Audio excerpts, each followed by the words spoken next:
Уважаемые москвичи, соотечественники, а также гости столицы, приглашаем вас на этнокультурное мероприятие «Кыргызстан за евразийское единство», посвященное 28-летию независимости нашего Кыргызстана.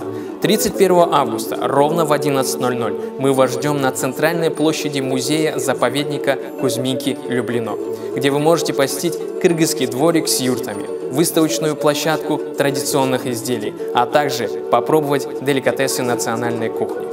Украшением праздничной программы станут концертные номера артистов кыргызской диаспоры и представителей культурных центров народов России и Евразии в Москве, военного оркестра.